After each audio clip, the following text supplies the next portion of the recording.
Hola estimados estudiantes, hoy vamos a continuar con la clase de conceptos y hoy vamos a ver introducción a los errores. ¿Ya? Voy a usar un texto que yo lo hice hace algún tiempo y bueno, los conceptos no han cambiado. Entonces, la idea de medir, como lo vimos en la anterior clase, es comparar contra un patrón y, eh, y ponerlo en un rango de confianza, por decirlo así, o un rango de, sí, de confianza, donde yo sé que el teórico valor verdadero, no se olviden que es teórico, no existe, está entre este rango de confianza. Entonces la forma de expresarlo es la medida, el, aquí estoy poniendo como con una rayita X, que es generalmente, ahorita vamos a ver, el promedio o la media también llamada, más o menos el error. ¿Ya? El error se presenta, como usted ya les dije, el intervalo de confianza. Significa de que el valor verdadero está entre x menos e y x más e. Entonces, la idea es de que una buena medida debería ser que el intervalo de confianza pequeño. Pero, como les dije en la anterior clase, cuando es demasiado pequeño, tampoco es representativo. Podría tener algún, o sea, es el error estar sobreestimado. O por el contrario, si el error es demasiado grande, por ejemplo, simplemente me dice de que la medida no está bien tomada, pero no necesariamente es así. Por ejemplo, en mediciones astronómicas, cuando estamos midiendo, por ejemplo, distancias entre galaxias, los astrofísicos es su especialidad, el error es casi tan grande como la medida.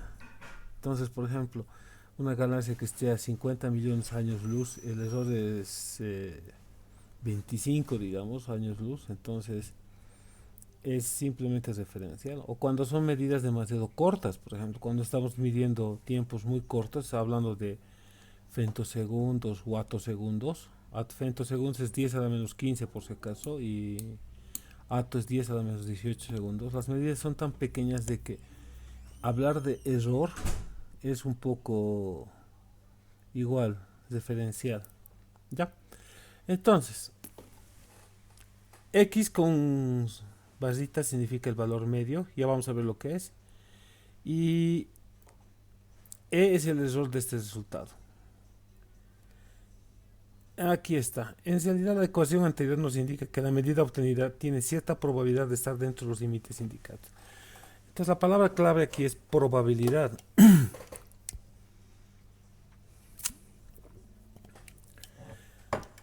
Ya, entonces, tener una buena medida es importante porque nos dice que qué tan fino es nuestro trabajo. Entonces, cuando el error es aceptable eh, dentro de los parámetros que se hace, entonces la medida está bien hecha. Aquí, por ejemplo, es lícito suponer que cuanto más pequeño es nuestro error, mejor está. Esta suposición no es del todo cierta. Y además pudiera representar una pérdida de tiempo y recursos plantear una medición con un error muy pequeño respecto a los fines buscados.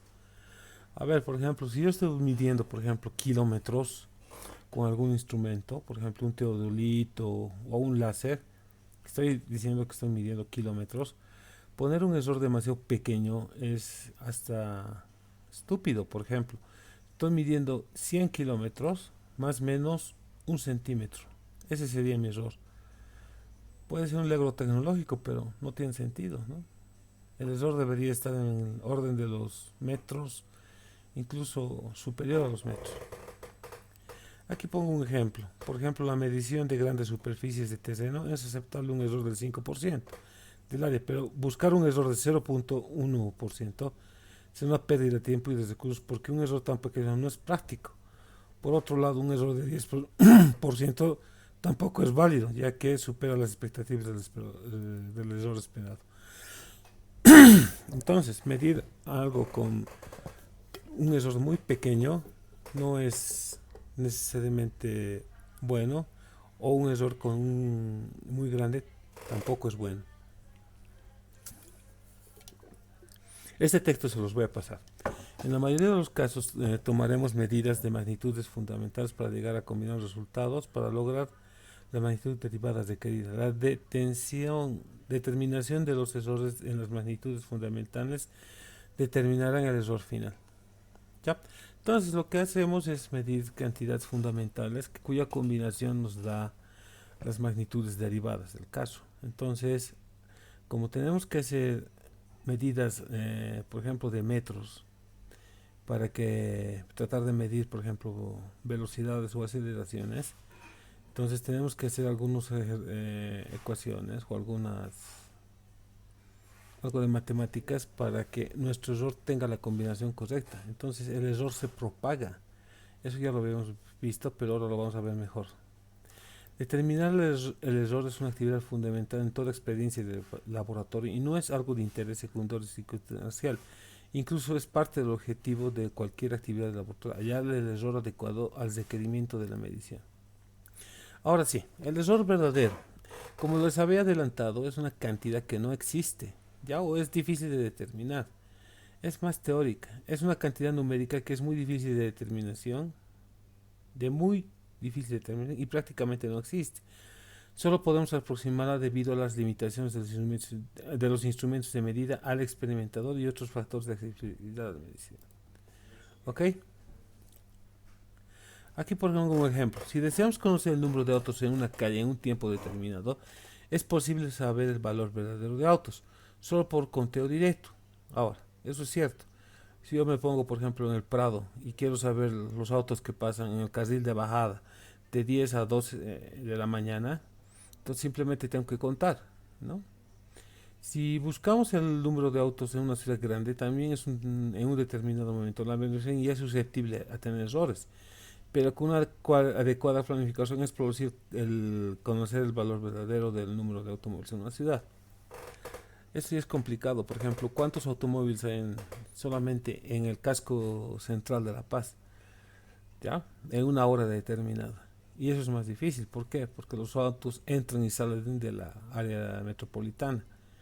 Entonces, pero como dice el texto, si yo planifico bien, hago por ejemplo, los bloqueos de calles correspondientes, cosa de que no entran ni salgan autos en determinado momento, sí se puede conocer.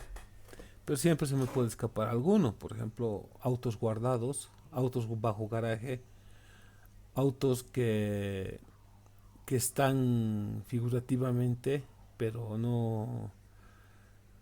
Lo que quiero decir, por ejemplo, son los autos chutos, por ejemplo. En teoría deberían estar, pero su placa es ilegal o no es correcto, digamos.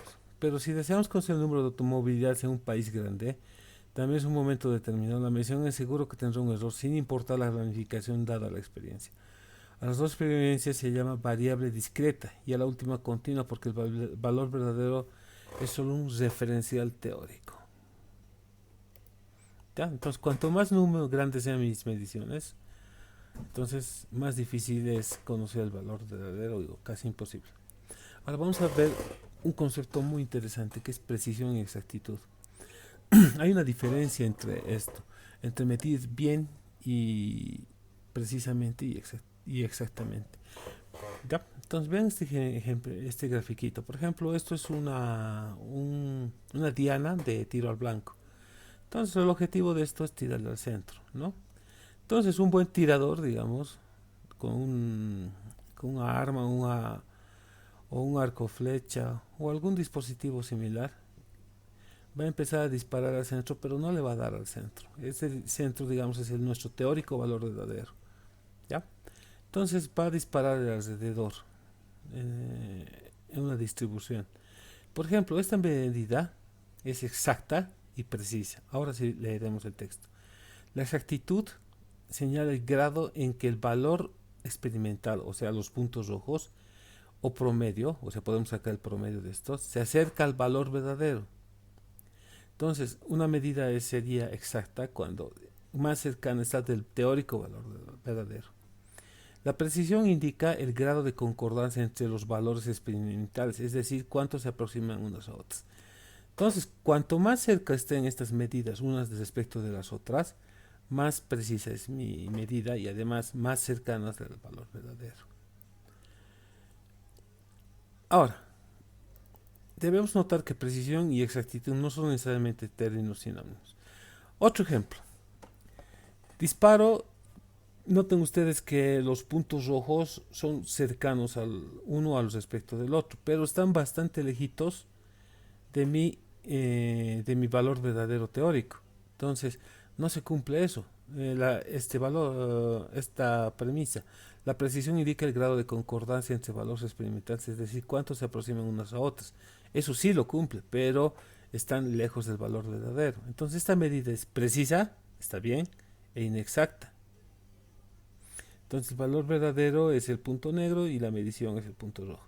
Ahora, un mal tirador, digamos, los que han ido a cuartel saben, disparan y le dan a cualquier punto, ¿no? Entonces, noten usted, entre medida y medida, entre los puntos rojos, hay una distancia apreciable y todas están relativamente cerca del valor verdadero, alguna más cerca que otra, pero ya es casualidad, otras muy lejos. Entonces, esta medida es inexacta e imprecisa. Nuestro objetivo es hacer una medida exacta y precisa. Entonces, por eso más o menos tengo que saber cuánto es el valor verdadero teórico y mis mediciones deberían estar alrededor de ese número.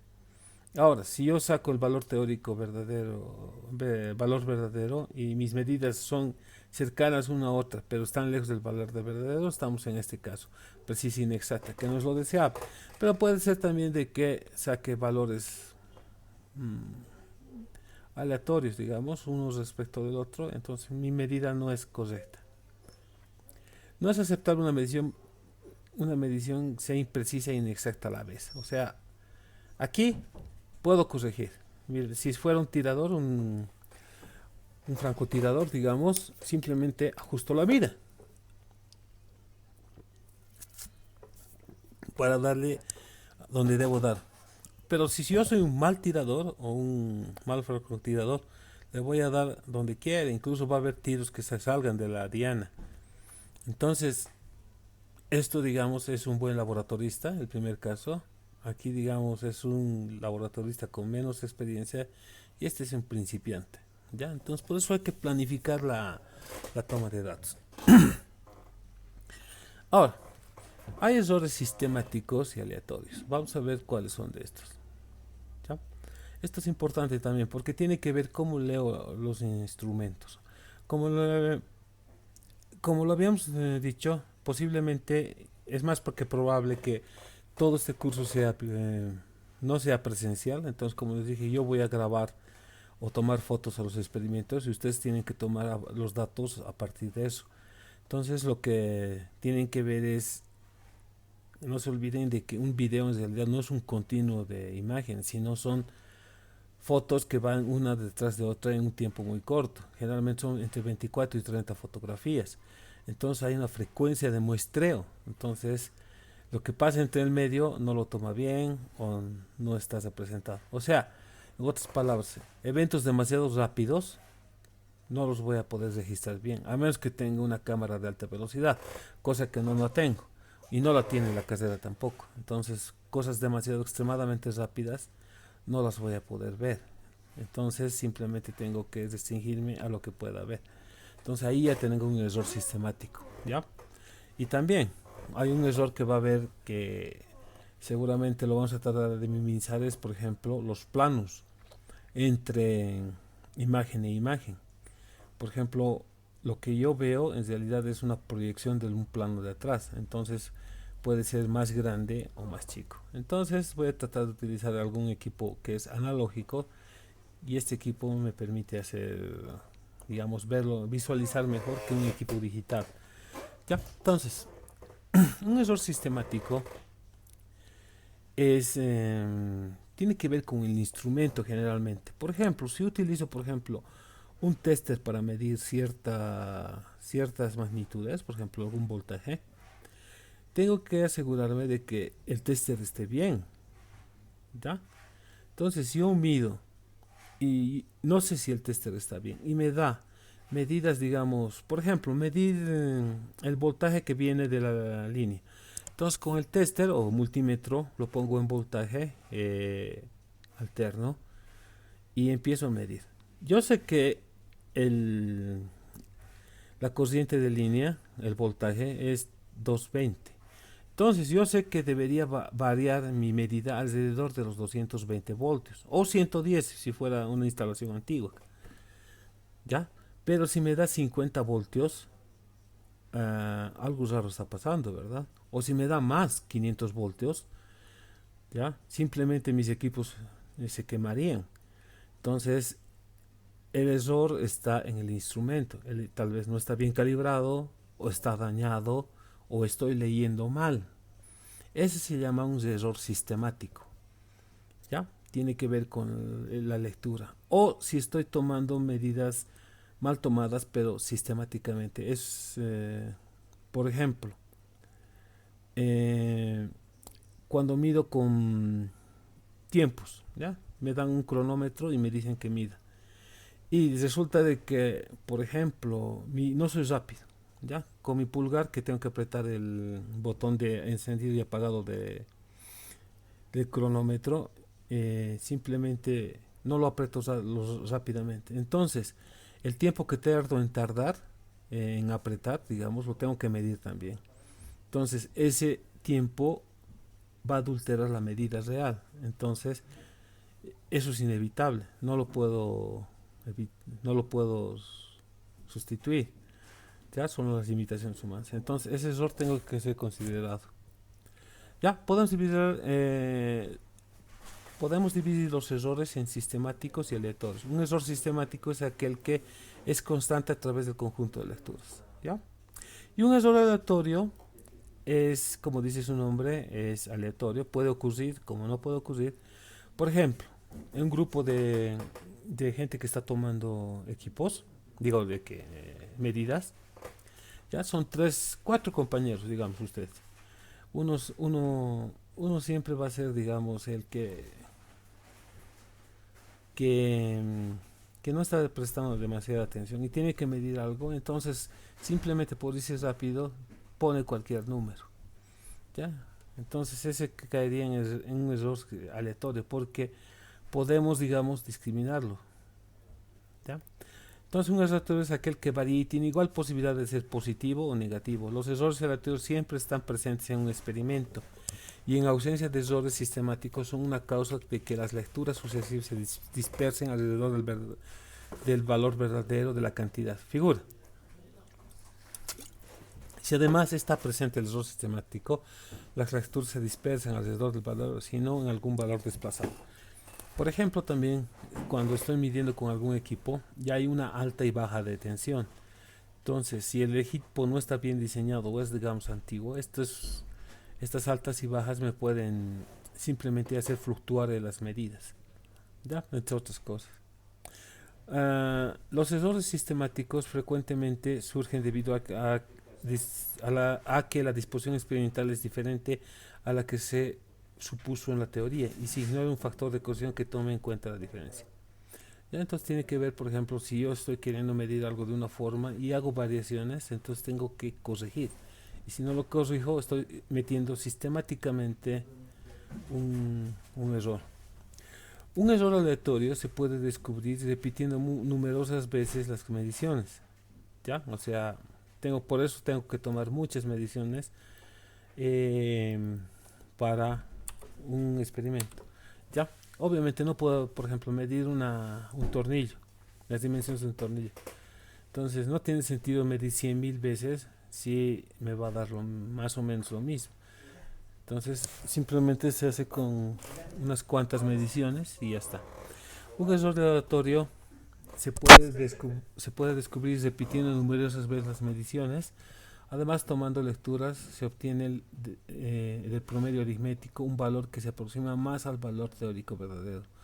Lo anterior se aplica a un error sistemático que es potencialmente más peligroso. Los errores aleatorios pueden determinarse por métodos estadísticos. Los errores sistemáticos no se prestan a algún tratamiento tan definitivo. Entonces, lo que significa que con un número elevado de medidas, el error aleatorio se puede discriminar haciendo un poco de estadística. En cambio, un error sistemático no. ¿Ya? Está mal tomado y está mal tomado. Ahora, vamos a ya entrar en materia. Forma de tratar una sola variable. Por ejemplo, yo quiero medir el diámetro de una moneda, ¿ya? Entonces, me dan la herramienta adecuada. En este caso va a ser una regla,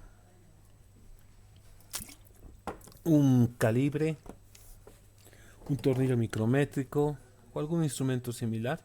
Desafortunadamente no tenemos, no creo que puedan acceder a un calibre, por ejemplo, o le he llamado también pie de rey, y también mal llamado vernier, ¿ya? Entonces, la idea es que si yo tengo un instrumento adecuado, debería tener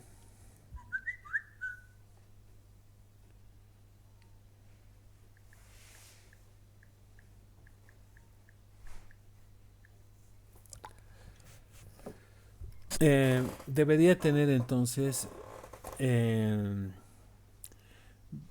la posibilidad de medir varias veces. Entonces,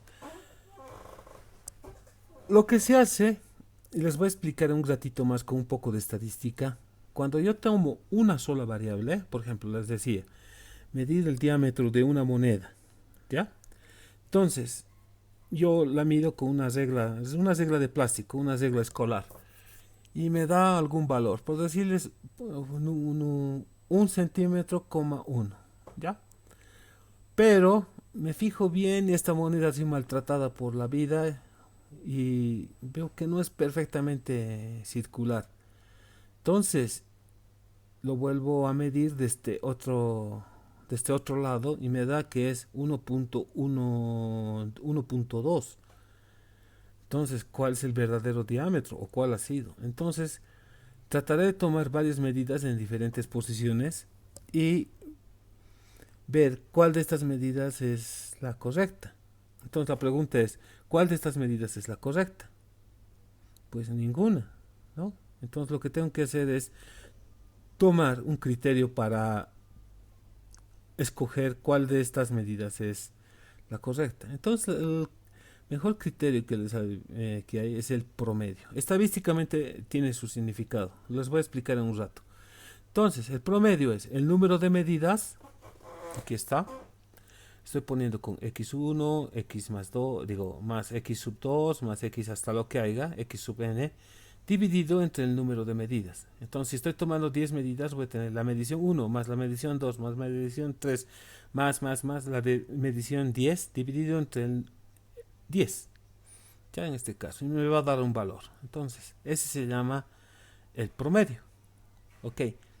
Entonces el promedio es un buen criterio para decir de que se acerca este valor al valor verdadero. Aunque no necesariamente es así. Tiene sus peros. Porque alguna vez les había explicado, por ejemplo, en algún país vecino, por ejemplo, se supone que tiene una calidad de vida excelente, pero hay protestas. Ustedes ya saben a qué me refiero. En promedio, la gente en teoría debe de tener o sea, estamos hablando de $20,000 al el Producto Interno Bruto, lo que llaman, o como $20,000 cada persona en su bolsillo. Pero eso es un promedio. Entonces lo que pasa es de que mucha gente tiene, no mucha gente, más bien poca gente tiene todo el dinero y la demás no tiene mucho.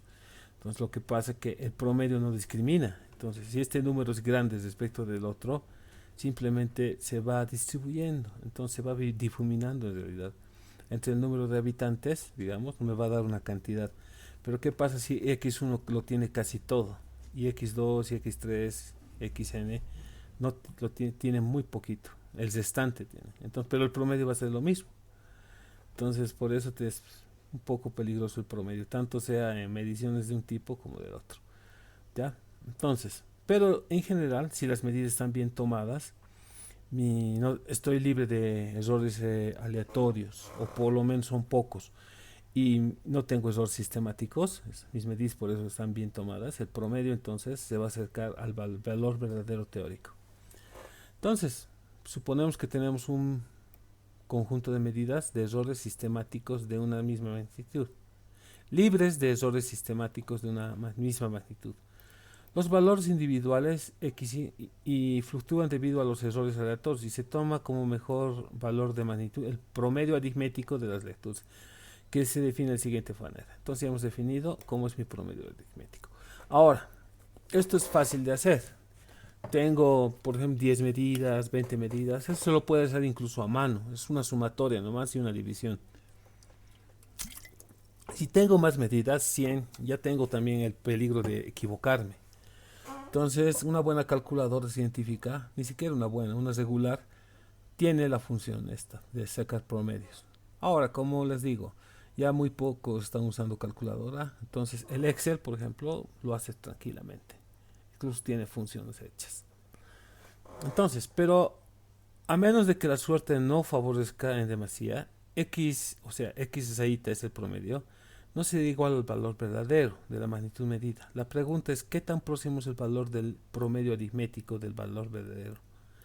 Obviamente no sabemos cuál es el error del promedio. Lo podríamos corregir fácilmente al valor verdadero.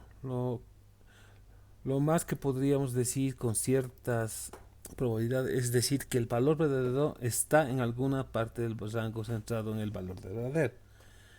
¿Ya? Entonces, la idea es de que ¿cómo calculo el error de esto? ¿En dónde mi medida, en qué lugar está? O sea, ¿cuál es mi intervalo de confianza? ¿Ya? Entonces, ¿cómo podemos hacerlo? Entonces, hay que calcular un valor que ahorita les voy a explicar qué es. Este F sub i, ¿qué es? El valor verdadero, la medición, menos el valor verdadero teórico. Fíjense, el valor verdadero es teórico, en la práctica no existe. Lo puedo calcular, lo puedo hacer, pero no sé cuánto es, ¿ya? Entonces, este también es teórico, ¿ya? Entonces, vamos a hacer, suponemos que tenemos un conjunto de medidas libres de error sistemático. El error en una lectura i está dado por, entonces este S sub i es el error de restar la medida menos el valor verdadero. Entonces voy a tener, lo ideal sería que sea 0, entonces que mi medida sea igual que el valor verdadero. Entonces si es esto, me tiene que dar 0, pero como no es así, este valor va a ser pequeñito. Entonces voy a tener n errorcitos. Ya, luego la ecuación 2 es un valor desconocido. El error e en la medida está dado por. Entonces, si lo hago más grande, entonces voy a tener el valor promedio menos el valor verdadero. Me va a dar el error, pero también es teórico. Noten ustedes, este error no lo conozco porque no conozco el valor verdadero exacto. ¿Ya? Entonces, ¿qué tenemos que hacer? Si tenemos un conjunto muy grande de medidas, estas forman una distribución. Ahorita vamos a ver lo que es esta palabra distribución, cuya desviación típica se designa por sigma y cada conjunto tiene su propio valor del promedio. Y los promedios de todos los conjuntos forman una distribución, cuya desviación típica se designa por sigma sub n. La cantidad sigma sub n se designa entre, aquí le ponemos comas, se conoce como error típico del promedio y se toma como la medida del error en el promedio. Entonces, la relación entre sigma y sigma sub n es fácil se demuestra fácilmente, ¿no? Entonces, la cantidad sigma sub n es el error típico y sigma, ¿dónde está? Y sigma, ¿dónde está mi sigma? Aquí está. Desviación típica y el error típico. ¿Ya? Esta es la desviación típica, el sigma, sueltito. Y sigma sub n es el error típico. Entonces, la relación se la puede calcular de esta forma. Sigma sub m es igual a sigma dividido entre la raíz sobre n. ¿Ya? Y se toma como la medida del error en el promedio. La relación entre sigma y sigma sub m es fácil de demostrar y es tanto. Entonces lo he puesto con rojo porque es importante. El error típico en el promedio de n observaciones es 1 sobre 6 veces el error típico de una sola observación. ¿Ok? Entonces, Ahorita vamos a ver qué es las palabras distribución, todo. Donde n es el conjunto de mediciones. El valor de la desviación típica solamente depende de la precisión de las mediciones individuales y es independiente de su número. ¿Ya? La desviación típica se define como, y aquí está la forma de calcular. Ok, fíjense bien, es la medida que he hecho menos el promedio, elevando al cuadrado y sumando las veces que tenga, dividido entre n menos 1, donde n es el número de mediciones. Y esto es raíz. Ahora, alguna vez les he dicho que el error no puede, en este caso la sigma, no puede ser negativo. Entonces, fíjense, si la medida es menor que el promedio, me va a dar un valor negativo. Pero si lo elevo al cuadrado, se va a volver positivo. ¿Ya? Entonces, elevando al cuadrado, me estoy asegurando de que todos los valores de la sumatoria sean positivos. Entonces, n menos 1, bueno, no hay problema, me va a dar un número. Y al sacar la raíz, simplemente estoy tratando de igualar. Entonces, debería ser sigma por convención matemática, más o menos el valor que me dé de esto. Y es lo que vamos a ver en un rato.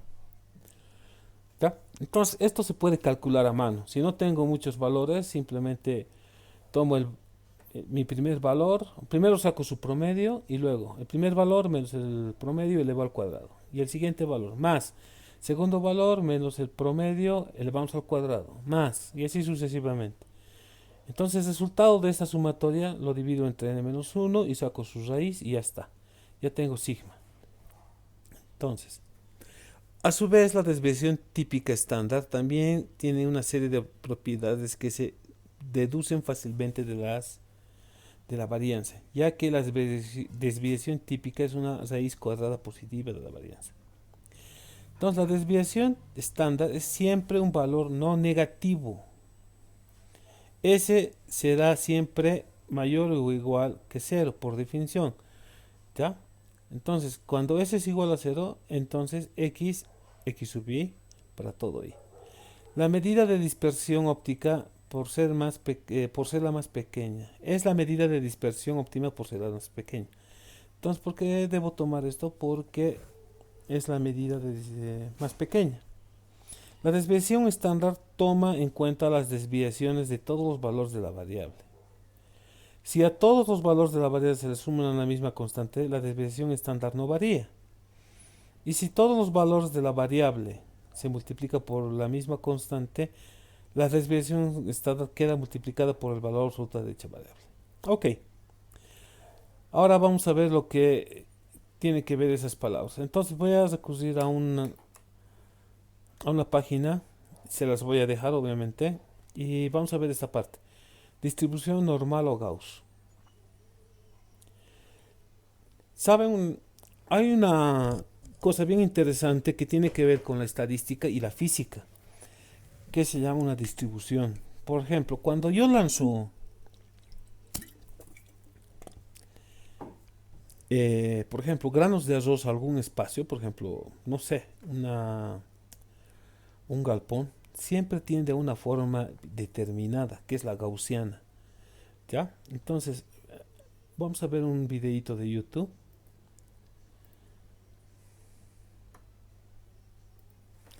Entonces, vamos a poner Gauss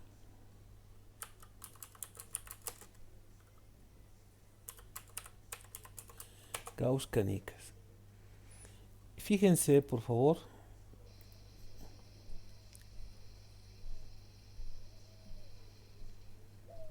que no tiene demasiada buena resolución, pero quizás podamos encontrar otro. La idea es la siguiente, de que si yo lanzo aleatoriamente canicas ya a un espacio, por ejemplo, no hay otro video, Gauss distribución, a ver.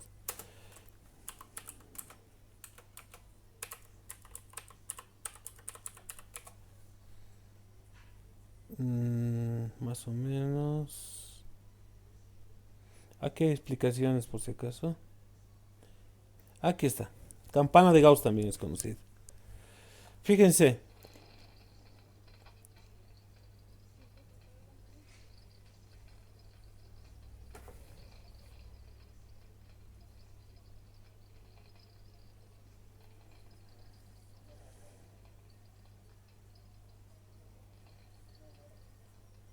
Ya, no se nota demasiado bien, no hay demasiados videos por lo que veo, pero la idea es de que si yo suelto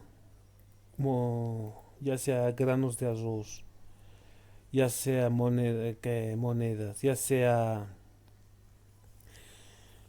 canicas, siempre tiende a esta forma, ¿ya? A esta forma, nota la línea punteada. Entonces, cuanto más canicas tenga, más, esta como graditas son las medidas, por si acaso. Entonces va a ser las graditas más cortas. Entonces siempre se van a ya pegar a la línea punteada. Entonces, eso es la distribución de Gauss. Hay varias distribuciones, pero todas, cuando el número es grande, tienden a la distribución de Gauss. ¿Ya? Por si acaso, Gauss ha sido un físico matemático alemán. Estaba para que vean lo interesante que algunos países son sus héroes, estaba en el billete de 10 marcos. Bueno, ahora con el euro ha desaparecido. Entonces, por ejemplo, si yo tengo 100 medidas, esto es un histograma, ahorita vamos a ver lo que es eso, pero básicamente, entre 23, 22 y 23 hay de un conjunto de medidas, tengo, digamos, 10. Entre 23 y 24 tengo 20. Entre 24 y 25 tengo 30. Y así va bajando, ¿no? Entre 26 y 27, así. Entonces, noten ustedes, se forma una gradita. No se nota demasiado. Pero si tengo 1000 medidas y más finas todavía, ya se va formando, digamos, una grada, ya se ve la tendencia. ¿Ya? Entonces, la idea es, cuanta más medidas tengo, estas gradas se van difuminando y se va pegando más a la distribución gaussiana. ¿Ya? También hay tridimensional, pero básicamente es una función que se puede calcular. Entonces, cuando tengo medidas al infinito, o sea, nos acercamos a una distribución infinita, esta es mi distribución. Ya puede ser más parada, más chata, eso no es problema. Entonces simplemente tengo, esta es la forma. Y como les digo, se han hecho experimentos con granos de arroz, con monedas, con todo. Cuando tengo un número gigantesco de medidas, siempre te termina en esto. En población también pasa. Por ejemplo, ¿cuál sería la media de la edad de los bolivianos? Entonces estaría en la cumbre. Entonces yo puedo decir que si cojo un boliviano aleatoriamente, voy a tener que definir, digamos, de que tenga unos 25 años. Creo que esa es la media. Ya somos un país joven. Entonces puedo decir que tiene 25 años porque, digamos, el valor más probable es el de arriba, o sea, el techo de la distribución gaussiana. Pero no es necesariamente así. Entonces, tiene que haber un intervalo de error, ¿ya? Y se lo define como, aquí viene el sigma. Aquí abajo está, aquí esto ya es más matemáticas. Este es el sigma, eso que les había mostrado. ¿Ya? Es el punto de inflexión cuando la curva cambia de tendencia. Y entonces hay más hacia la derecha y menos. Por eso el error es positivo o negativo. Significa de que si pongo dos barras en este lugar, aquí digamos un límite y otro límite, la medida que he hecho está aquí, por aquí, en toda esta área. ¿Ya?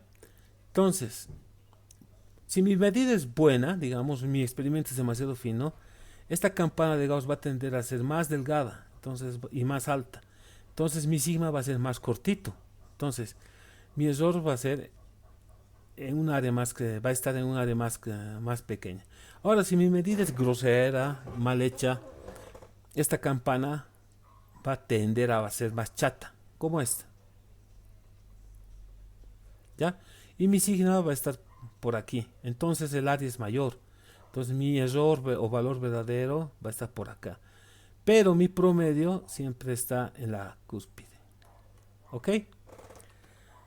Entonces, eso significa el sigma. Se calcula, como les digo. ¿Ya? Y si quieren graficar también se puede hacer. Aquí tienen algunas propiedades. Por ejemplo, si sigma es 0.25 tendría una curva así como aguja. Y fíjense, si mi sigma es 1, sería más chata, ¿no? Ok. Entonces, valor medio y desviación estándar. Entonces aquí me dice el valor medio es, y aquí el valor,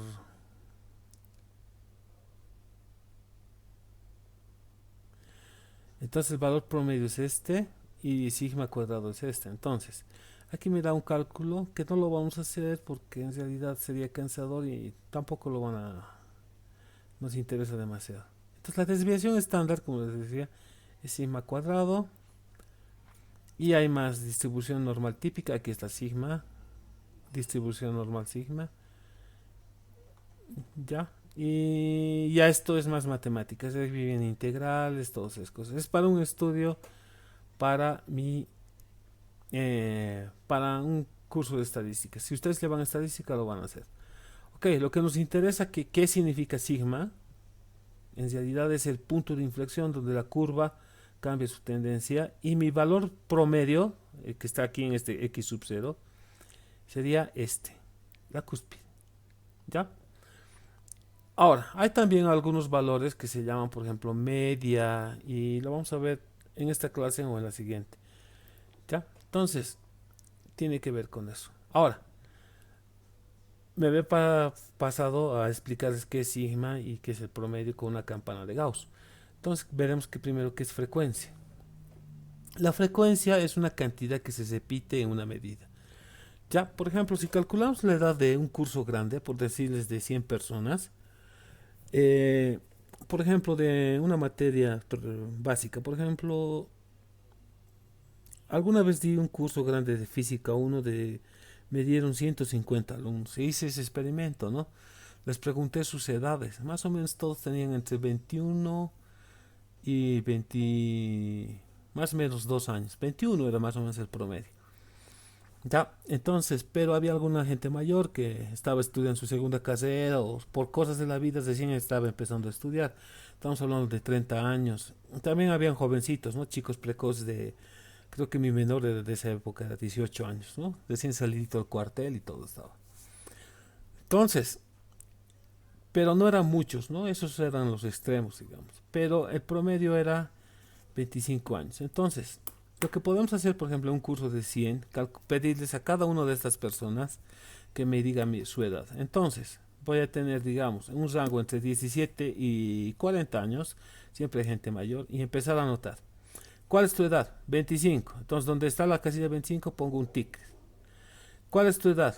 23. Donde está el 23, pongo un ticket. Tac. Entonces, ¿cuál es tu edad? 25. Donde está 25, pongo un segundo ticket. Y así sucesivamente. ¿Ya? Y se me generaba la campana de Gauss. Entonces, en esa experiencia veía de que tenía más o menos, el promedio era 22 más o menos 2 años. ¿Ya? Entonces, ese era mi intervalo.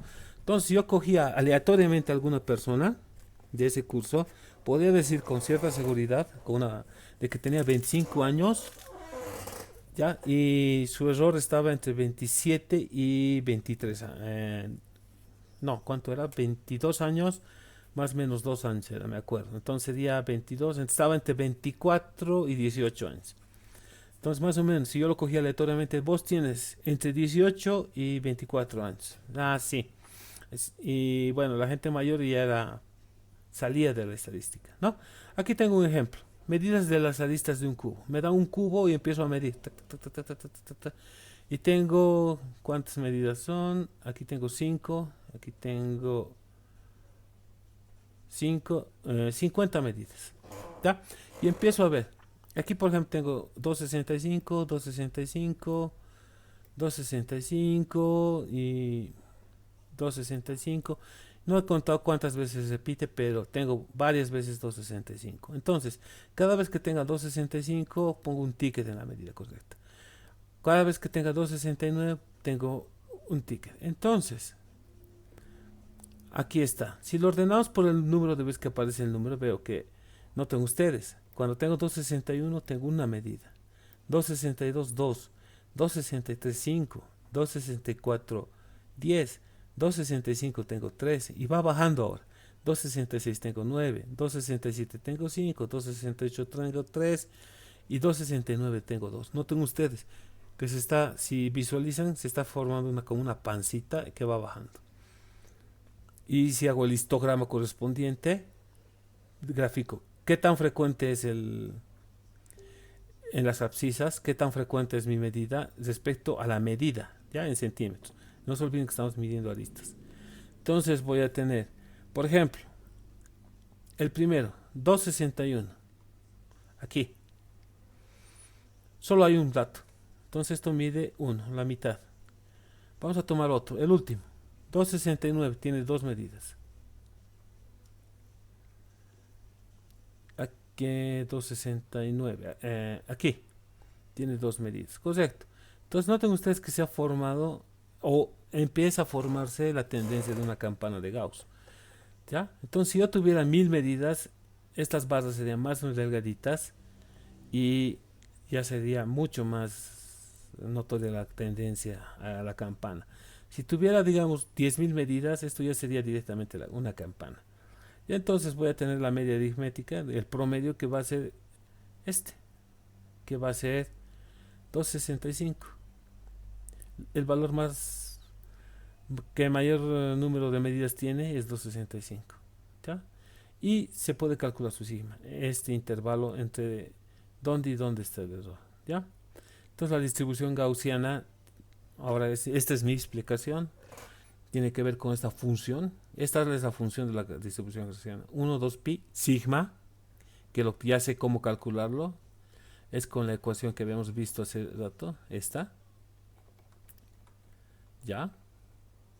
Epsilon, o digo epsilon, elevado a la potencia x, la medida menos el promedio dividido entre 2 veces sigma, y me da la distribución gaussiana. ¿Ya? Esta función está especificada por dos constantes, x y sigma, y la distribución como distribución gaussiana o distribución normal.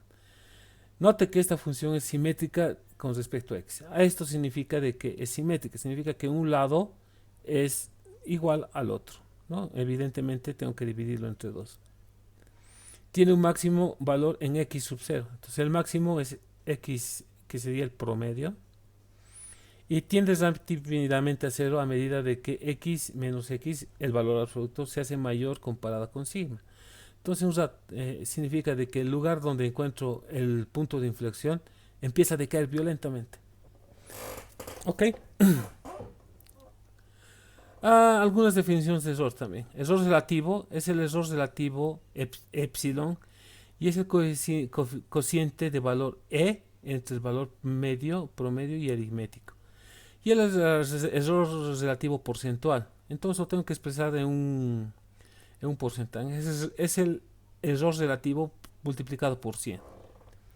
Ok, entonces les voy a mandar un ejercicio para que hagan una, una distribución. No les voy a dar 50, pero tampoco les voy a dar 1000 datos y me tienen que hacer una distribución. Preferiblemente utilicen Excel si lo saben manejar, y si saben manejar otra cosa, y también que me calculen su desviación típica, todo esto. Ok.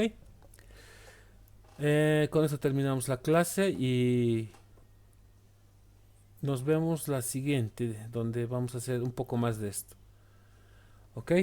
Muchas gracias.